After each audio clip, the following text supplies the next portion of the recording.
My name is Daniel Harper, and until tonight, I believed patience could outlast even the sharpest venom. Let me tell you how wrong I was. I married Clara 4 years ago, on a rain-soaked afternoon that felt more like a warning than a blessing. She's all soft edges and stubborn hope, the kind of woman who still writes thank-you notes to telemarketers. Me? I'm a mechanic from a town so small it doesn't bother with street signs. My hands smell like grease, my laugh's too loud, and my mother-in-law, Margaret Whitlock, has hated me since the day I smudged her ivory sofa with my work jeans. We're seated at her obsidian dining table now, under a chandelier that drips crystal like frozen tears. The air smells of rosemary and resentment. Clara's knee presses against mine beneath the table. A silent hold on, just hold on, while Margaret's voice slices through the clink of silverware. "Daniel, darling," she says, tilting her wine glass toward me. Her smile is a scalpel. "How is the garage? Still busy?" Busy. A word that means poor in her lexicon. I force a grin. Steady. Fixed a '67 Mustang last week. Owner cried when he saw it. How quaint. Her eyes flick to Clara's untouched salmon. "You're too thin, sweetheart." "Daniel, you're not feeding her properly." Clara's fork freezes midair. I feel her shrink ever so slightly, and my knuckles whiten around my steak knife. Margaret's always done this. Peel Clara's confidence layer by layer, then blame me for the damage. 3 Thanksgivings ago, she accidentally served me pecan pie, knowing I'm allergic. Last Christmas, she gifted Clara a gym membership with a note, for when you're ready to start over. But tonight feels different. It's in the way Margaret watches my water glass like a hawk circling prey. How she rises too quickly when I excuse myself to the bathroom, her chair screeching against marble. When I return, my ice cube swirls slightly out of rhythm, as if disturbed by hurried fingers. Paranoia, I tell myself. She's just being her usual witchy self. Then I catch a reflection in the polished cutlery, lips parted, pupils dilated, as her husband, Richard, drones on about golf handicaps. Her gaze locks onto my glass, waiting, and I remember the way she'd smiled at Clara's first wedding dress fitting. "You'll regret choosing fabric that clings to your hips, dear," her fingers lingering too long on the veil. The headache powder she'd slipped into my coffee last summer that left me vomiting until dawn. Clara had blamed food poisoning. I knew better. My throat tightens. The ice cracks softly in my glass, a sound like bones breaking. What's in it this time, Margaret? Sleeping pills? Laxatives?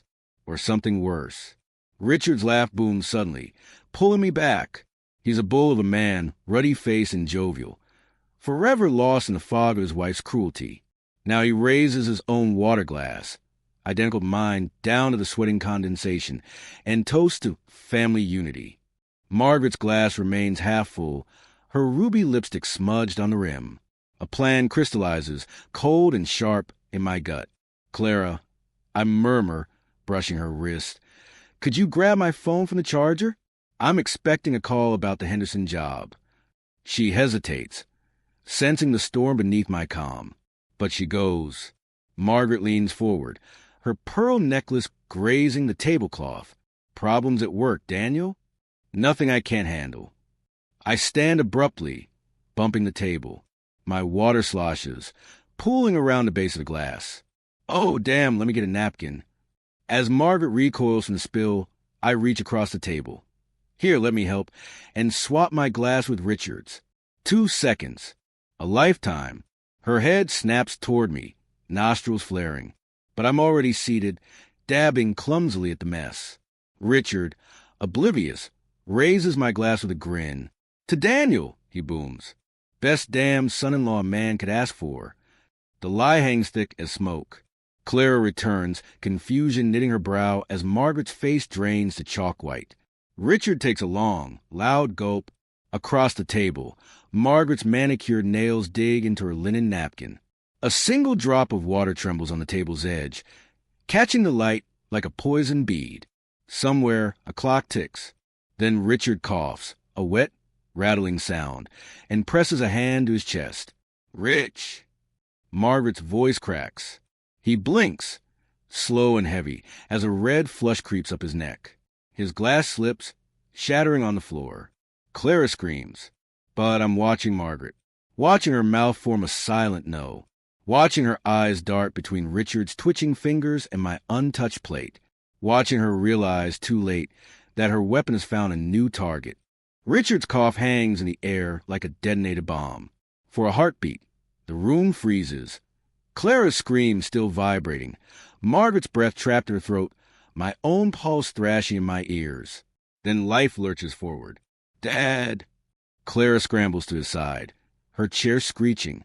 Richard waves her off, face ruddy and slick with sweat. Allergies, he rasps, chuckling through a wheeze. Swallowed wrong. Liar. The word hisses in my skull. His left eye twitches, a tick I've never seen in a decade of Sunday roasts. Margaret hasn't moved. Her hands clutch the table's edge, knuckles bone white, but her voice is syrup smooth. Honestly, Richard, cheer food.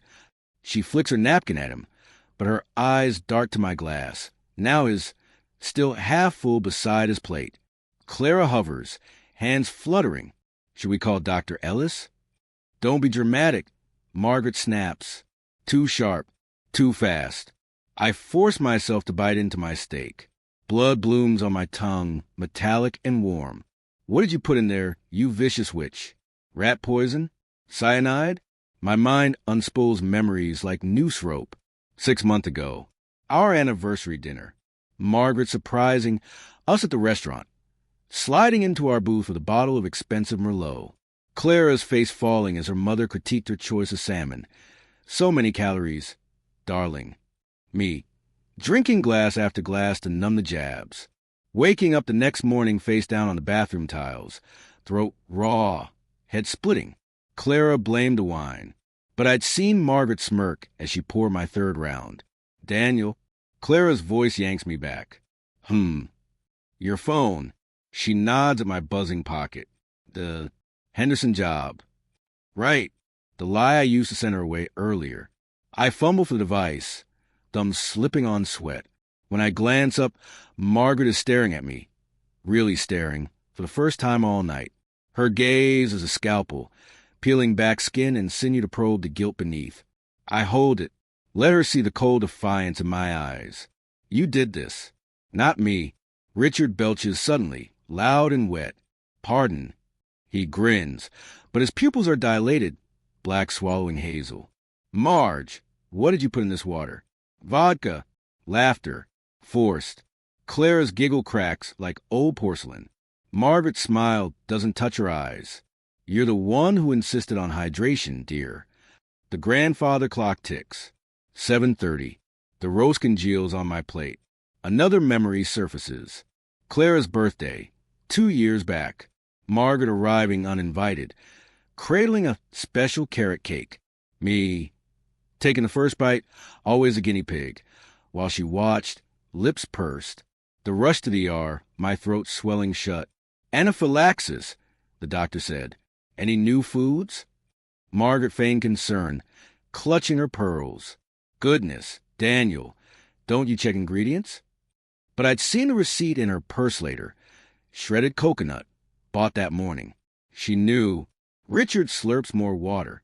A droplet escapes his lip, trailing down his chin. Clara frowns. Dad, are you? Fine. He slams the glass down, ice clattering. Quit fussing. Pass the beans, Danny boy. The nickname stings. He's the only one who ever called me that. A clumsy attempt at camaraderie, when Margaret's jabs grew teeth. Now his fingers tremble as he spoons green beans, half missing his plate. Margaret stands abruptly. Coffee, anyone? Sit. The word leaps from my mouth before I can stop it. Her neck stiffens. Excuse me. I'll get it. I'm already moving, blocking her path to the kitchen, to the phone, to whatever antidote she might stash behind the godawful ceramic roosters she collects. Decaf, right? Our eyes lock. For a split second, her mask slips, a flash of feral panic. Then it's gone. Caffeine keeps me young, Daniel. But do try not to break anything. The kitchen air reeks of vanilla extract and danger. I grip the counter, breath shuddering. What's happening to him? What's happening to me? My reflection wavers in the stainless steel fridge. Pale, sweating. A stranger who just gambled a man's life. When I return with a tray, Richard's laughing too loud at nothing. Cheeks mottled red and gray. Clara nibbles a roll, oblivious. Margaret's coffee steams untouched. So, Richard slurs, sloshing cream into his cup. Danny, when you gonna give me grandkids, eh? Clara chokes. Dad. Babies. He thumps the table, rattling china. Crawling around. I'll teach him golf.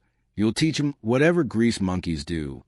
The cruelty would have gutted me yesterday. Now I cling to it, proof he's still alive, still breathing. But his collar darkens with sweat, and when he reaches for sugar, his arm jerks spastically, knocking over the creamer. Margaret stands again, brisk. Clara, help me with dessert. But now they disappear. The moment the swinging kitchen door stills, Richard sags. His breath comes in rasps. Hot, he mumbles, fumbling at his tie. So damn hot. I should stay silent. Let the poison work. But my traitor mouth opens. Need help? His glassy eyes meet mine. You know she never liked you. A wet chuckle. Marge thinks you're gutter trash. Ice flood my veins. Yeah. But he jabs a trembling thumb at his chest. I think you're all right. A pause. A wheeze. Stole my best golf buddy. His head thunks against a chair. Richard? No answer. I'm halfway to him when footsteps echo. Margaret sweeps back in, Clara trailing with a cherry pie that smells like childhood summers. He's sleeping, Margaret declares, though his lips are tinged blue. Let him rest. Clara hesitates, pie knife glinting. Maybe we should leave him. Margaret's smile stretches thin. Daniel, a slice? The fork trembles in my hand. Cherries ooze blood red. Across the table, Richard's chest rises, shallow. Stutters. Stops. Tick, tick, tick. Margaret lifts her coffee. Sips. Swallows. And winks at me. Margaret's wink lingers like a spider on my skin. The cherry pie turns to ash in my mouth. Richard's chest hasn't moved in 37 seconds. Clara leans over him, her voice fraying. Dad? Dad. Margaret's hand clamps her shoulder. He's had too much wine, darling. Let him sleep it off. But Richard's lips are blue now, his neck mottled like spoiled meat. Clara's fingers flutter to his wrist, searching for a pulse. Her gas cracks the room open.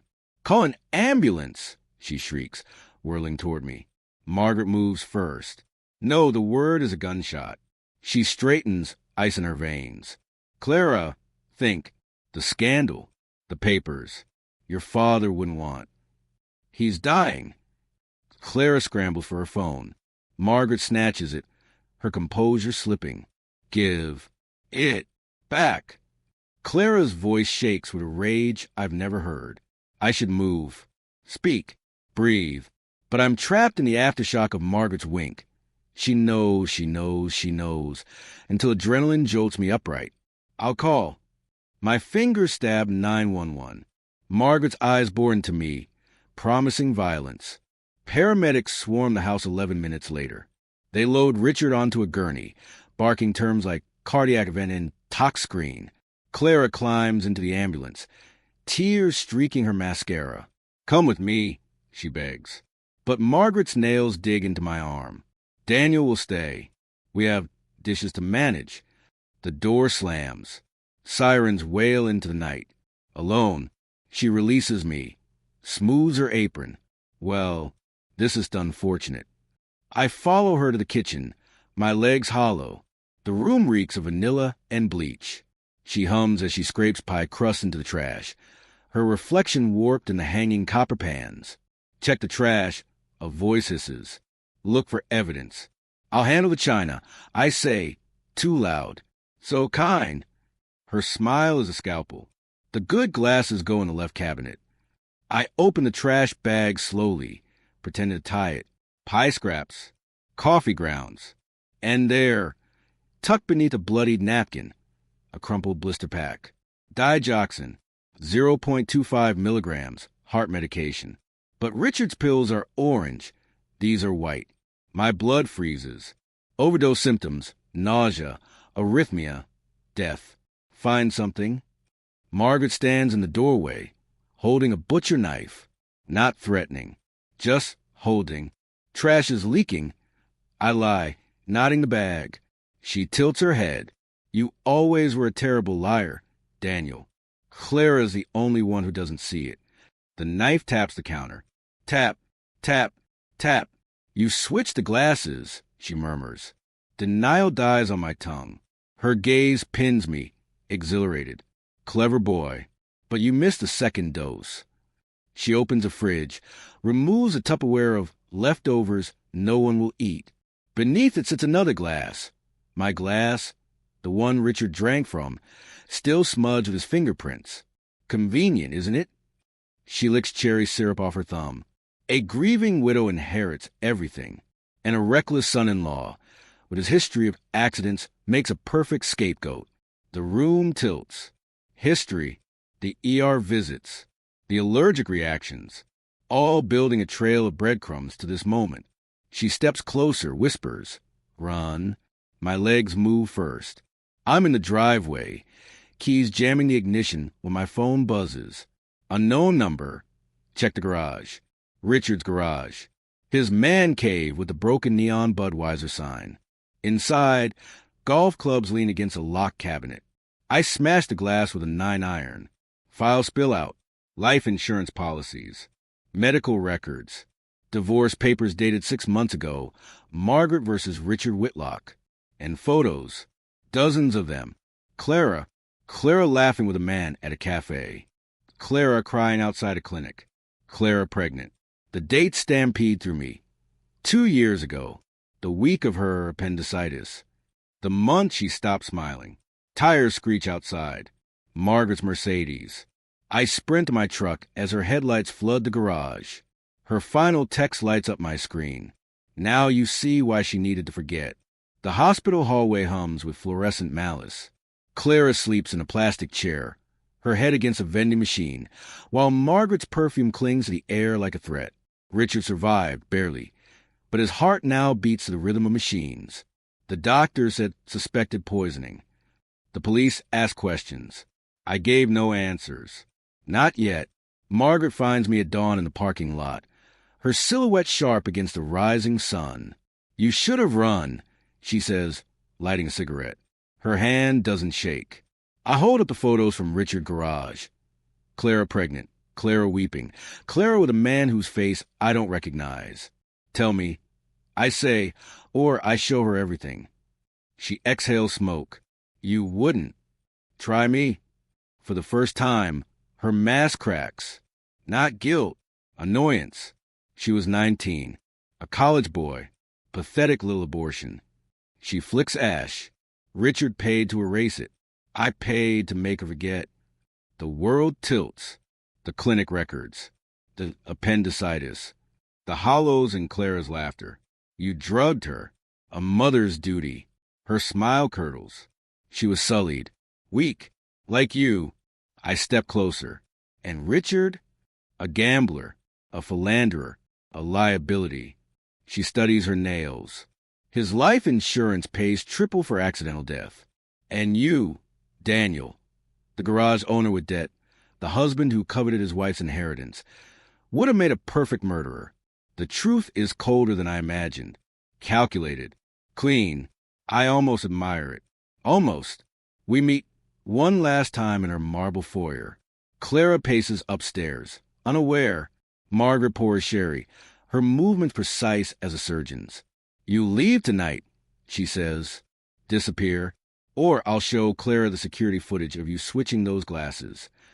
I set the vial on the table, digoxin stolen from her trash. Or you'll confess. She laughs. To whom? That gullible child upstairs. No. I slide my phone forward, screen lit. Recording 4 hours, 17 minutes, and 32 seconds. To the detective who's been listening for 12 minutes. Her glass shatters. Clara's scream fractures the air when they cuff her mother. Margaret doesn't fight, doesn't plead. She stares at me as they lead her out, her whisper carving itself into my bones. You'll miss the poison when it's gone. The divorce papers come 6 months later. Clara's signature is a ghost of her handwriting. She leaves the state, the money, the memories. I keep the garage. The debt, the silence. Sometimes when the news replays Margaret's trial, cold-blooded schemer, the anchor spits. I pour 2 glasses of water. I let them sit. I wait. Revenge is a slow, thirsty thing. But so is forgiveness.